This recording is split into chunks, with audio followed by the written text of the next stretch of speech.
espiritual tomou conta. Deus tomou o cajado do avivamento da Inglaterra e entregou para os norte-americanos.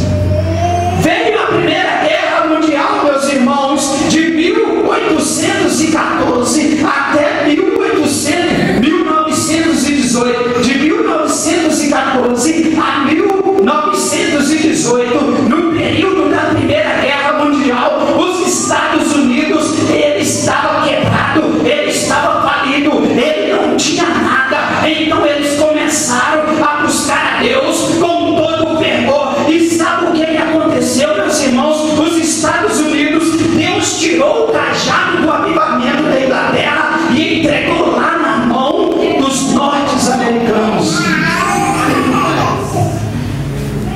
Passou-se o período da Primeira Guerra Mundial. Estavam os Estados Unidos proclamando e anunciando ao mundo agora não mais a Inglaterra, agora os Estados Unidos proclamando e anunciando que Jesus está voltando.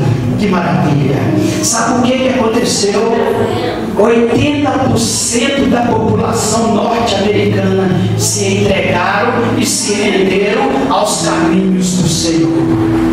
Foram para a igreja, porque a coisa, irmãos, não estava brincadeira, estava vivendo um período de guerra, período difícil, meus irmãos, e como se não bastasse, veio também a Segunda Guerra Mundial, dos anos de 1939 a 1945. Aí então é que os Estados Unidos se renderam totalmente nos caminhos do Senhor. E quando 1945 acabou-se então a Segunda Guerra Mundial. Mas, meus irmãos, vocês há de ver comigo que aí iniciou-se o período da chamada Guerra Fria, porque de um lado, Estados Unidos, a maior potência armada da Terra, a maior potência comercial da Terra, a maior potência financeira agora, porque os Estados Unidos, depois que se rendeu a Deus, Deus entregou o cajado do avivamento na mão dos Estados Unidos.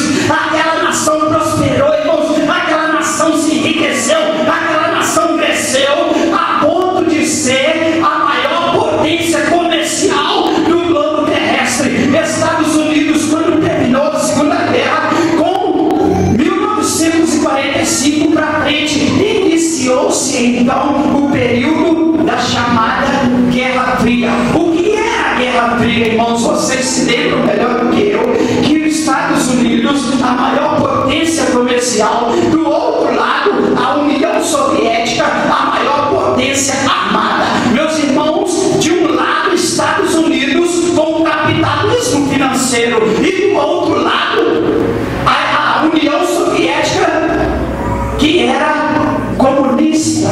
E o comunismo, meu irmão, não aceitava de pregar a palavra de Deus. Então, se existia um grande